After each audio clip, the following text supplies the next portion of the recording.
CM Tirath Singh Rawat को प्रधानमंत्री नरेंद्र मोदी ने भी ट्वीट कर बधाई दी। पीएम ने ट्वीट किया कि उत्तराखंड के मुख्यमंत्री के रूप में शपथ लेने पर तीरथ सिंह रावत को बधाई। उनके पास विशाल प्रशासनिक और संगठनात्मक अनुभव है। मुझे विश्वास है कि उनके नेतृत्व में राज्य प्रगति की नई ऊंचाइयों को छूता रहेगा।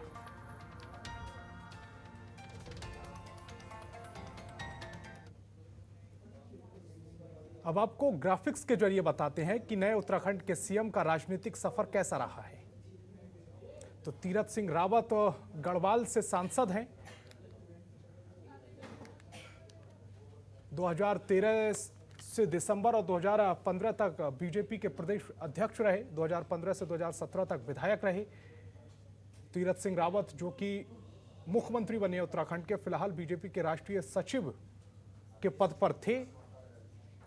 हिमाचल प्रदेश के चुनाव प्रभारी रह चुके हैं तीरथ सिंह रावत, और हिमाचल प्रदेश में बीजेपी का शानदार प्रदर्शन भी रहा था। 1983 से 1988 तक आरएसएस के प्रचारक रह चुके हैं। पौड़ी सीट से लोकसभा चुनाव जीत चुके हैं। तीरथ सिंह रावत का जन्म पौड़ी गढ़वाल के असवालसियों के सीरो गांव में हुआ था। उनके पिता का नाम कलम सिंह रावत है। तीरथ सिंह रावत 1997 में यूपी से विधायक चुने गए थे। उस समय उत्तराखंड का गठन नहीं हुआ था, तब यूपी उत्तराखंड का बंटवारा नहीं हुआ था। 2000 में जब बंटवारा हुआ तो तीरथ सिंह रावत पौड़ी सीट से 17वें लोकसभा चुनाव में बीजेपी के प्रत्याशी बनाए गए, जिसमें तीरथ सिंह रावत भारी मतों से विजयी हुए थे। रावत अपने प्रतिद्वंदी कांग्रेस प्रत्याशी मनीष खंडूड़ी को 2.5 लाख से अधिक मतों से हराकर विजयी हुए। पौड़ी से तीरथ सिंह रावत उत्तराखंड के 5वें सीएम बने हैं।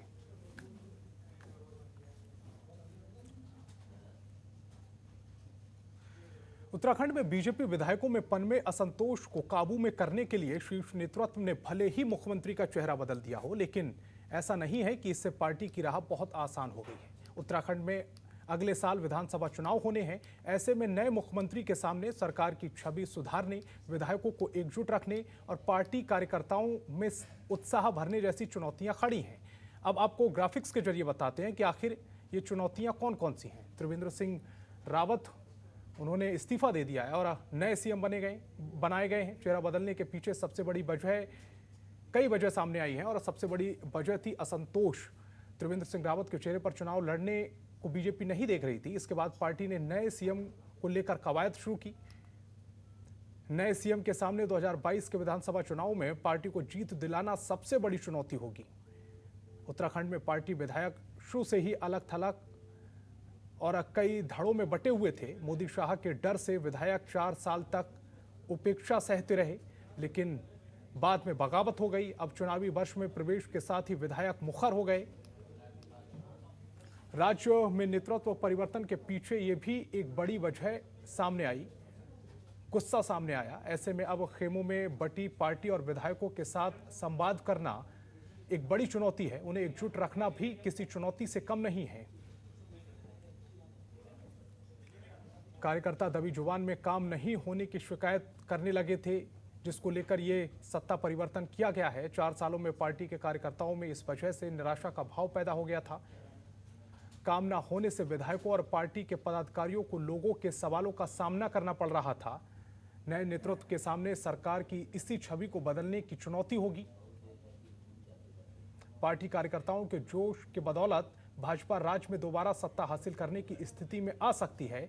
4 साल के कार्यकाल में विधायक कार्यकर्ता हमेशा ही विकास कार्य नहीं होने की शिकायत करते रहे। मौजूदा साल में कोरोना संक्रमण की वजह से विकास कार्यों के लिए बजट का अभाव साफ दिखाई दे रहा था। मुख्यमंत्री त्रिवेंद्र सिंह रावत ने अपने 4 साल के कार्यकाल में गैरसैंण को लेकर काफी सक्रियता दिखाई। न केवल गैरसैंण को ग्रीष्मकालीन राजधानी घोषित किया गया, बल्कि गैरसैंण को राज्य का तीसरा मंडल बनाने की घोषणा भी की। लेकिन विधायकों में असंतोष लगातार पनपता रहा। त्रिवेंद्र सिंह रावत ने गैरसैंण राजधानी क्षेत्र के चरणबद्ध विकास के लिए 25,000 करोड़ के रोडमैप को दुनिया के सामने रखा, जनता के सामने रखा। नए सीएम के सामने अब गैरसैंण को लेकर अपनी स्थिति स्पष्ट करने की चुनौती होगी। नए मुख्यमंत्री के सामने गढ़वाल और कुमाऊं के बीच क्षेत्रीय संतुलन को साधने की चुनौती होगी।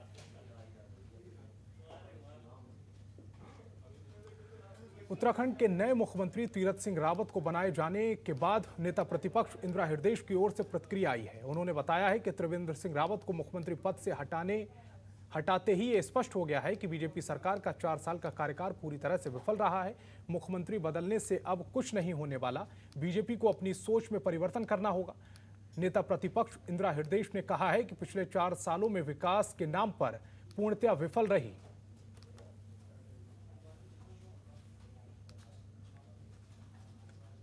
विगत 4 वर्ष से भाजपा के विकास विरोधी कार्यकाल की आलोचना करती रही है। अंततः भारतीय जनता पार्टी को त्रिवेंद्र सिंह रावत को मुख्यमंत्री पद से हटाना पड़ा। हटाने का समय सही नहीं है क्योंकि मात्र 8-9 महीने चुनाव के रह गए हैं। तो स्पष्ट रूप से इससे भारतीय जनता पार्टी का भारी नुकसान हो रहा। कांग्रेस की जिम्मेदारी बढ़ गई है। केवल चेहरा बदल देने से कोई फर्क पड़ने नहीं वाला है। भारतीय जनता पार्टी को अपनी सोच बदलनी होगी, मंथन। कुंभ महापर्व का पहला शाही स्नान 11 मार्च को होगा। हालांकि ये राज्य सरकार द्वारा कुंभ की अधिसूचित की गई अवधि में शामिल नहीं है। फिर भी कुंभ मेला प्रशासन 11 मार्च के शिवरात्रि पर्व के स्नान को शाही स्नान के रूप में इंतजाम कर रहा है। शिवरात्रि के मौके पर सभी 7 सन्यासी अखाड़े शाही स्नान करेंगे। शाही स्नान के लिए सभी सन्यासी अखाड़ों का क्रम और समय पहले से ही तय हो चुका है। कुंभ के पहले शाही स्नान पर किस तरह से हरिद्वार आ सकते हैं, इसके लिए सरकार ने कोविड को देखते हुए गाइडलाइन जारी की है। इसलिए पहले आप कुंभ मेला प्रशासन की व्यवस्थाओं और सरकार की स्नान पर्व के जारी की गई गाइडलाइन के बारे में जान लें, ताकि आप जब हरिद्वार गंगा स्नान करने जाएं तो आपको परेशानी ना हो। सन्यासी अखाड़ों के द्वारा प्रथम शाही स्नान में पार्टिसिपेट किया जाएगा, क्योंकि ये शहर के बीच से पूरा शाही स्नान का रूट है और ये परंपरागत और धार्मिक जुलूस है, तो शहर में कुछ पाबंदियां जरूर रहेगी, लेकिन हम लोग कोशिश कर रहे हैं कि आपसी समन्वय से, आपसी समझौता और आपसी वार्ता से उनको जो भी पाबंदियां है उसको इम्प्लीमेंट किया जा सके। इसमें 8 बजे से पहले हर की पैड़ी और मालवीय द्वीप में स्नान पब्लिक के लिए खुला रहेगा, लेकिन उसके बाद फिर पूरी तरह से ये आरक्षित रहेगा। जितने भी हमारे अखाड़े हैं उनके लिए ये पूर्व में भी परंपरा रही है। इसके अलावा जिन लोगों को अगर नीलकंठ या गढ़वाल साइड जाना है तो वो वाया चीला रोड से जा सकते हैं। शहर के बीच से या फिर हर की पैड़ी के सामने जो हाईवे है वहाँ से नहीं जा सकते हैं, तो उनके लिए जो बैरागी नीलडाला वाला रूट ओपन रहेगा। इसके अलावा जितने भी व्यक्ति श्रद्धालु यहाँ पर स्नान के लिए आते हैं, रात को 12 बजे से ही स्नान किया जा सकता है, सुबह 8 बजे तक। उसके बाद जो बाकी घाट तो ओपन रहेंगे, लेकिन जो मुख्य 2 घाट है मालवीय और हर की पैड़ी, वो घाट क्लोज रहेंगे।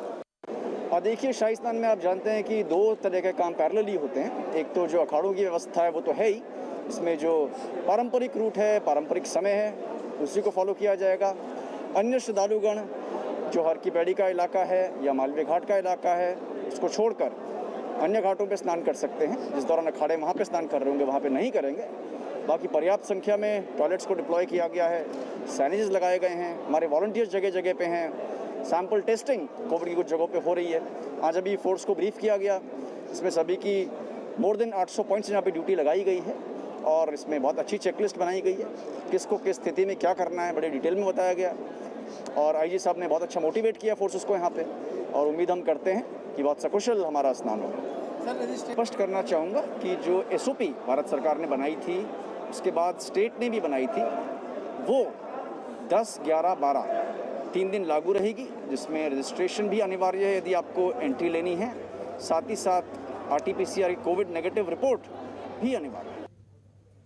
ग्राफिक्स के जरिए एक नज़र कुंभ के महत्व और कोरोना की गाइडलाइन पर डालते हैं। कुंभ को क्यों खास बनाता है, क्या खास बनाता है, सब बताते हैं। साधु संत हाथी घोड़ों पर बैठकर राजा महाराजाओं की तरह उनकी भी पेशवाई निकाली जाती। स्नान के लिए निकलते वक्त साधुओं के ठाट बाट बिल्कुल राजाओं जैसे होते हैं। इस दिन साधु संत का श्रृंगार सबसे पहले होता है, इस वजह से उनके स्नान को शाही स्नान कहा जाता है और तब ये प्रक्रिया अब तक चली आ रही है। ब्रिटिश काल से लेकर आज तक शाही स्नान के दौरान अखाड़ों की पेशवाई निकलती रही है। साधु संत सोने चांदी की पालकी, हाथी, ऊंट, घोड़ा पर बैठकर पेशवाई निकालते रहे हैं। इसके बाद घाट पर अखाड़े पहुंचते हैं और जोर शोर से जयकारे लगाए जाते हैं। माना जाता है कि शुभ मुहूर्त में गंगा में स्नान करने से जल अमृत बन जाता है, जिससे अमृतता की प्राप्ति हो जाती है। साधु संतों के बाद भी आम जनता नदियों में स्नान के लिए जाती है। कुंभ मेला हर 12 साल में आयोजित होता है।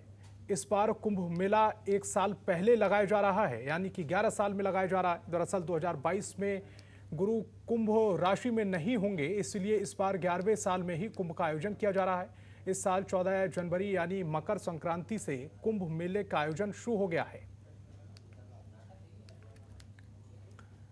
पहला शाही स्नान 11 मार्च यानी महाशिवरात्रि के दिन है। दूसरा शाही स्नान 12 अप्रैल सोमवती अमावस्या। तीसरा शाही स्नान 14 अप्रैल को मेष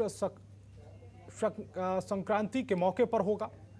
चौथा शाही स्नान 27 अप्रैल बैसाख पूर्णिमा पर होगा। हालांकि इस बार कोरोना वायरस के चलते कुंभ में आने वाले हर श्रद्धालुओं को नियमों का पालन करना होगा।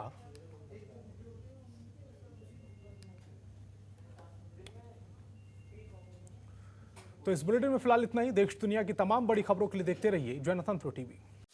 खबरों के निष्पक्ष विश्लेषण के लिए सब्सक्राइब करें Jantantra TV and press the bell icon. Never miss any update.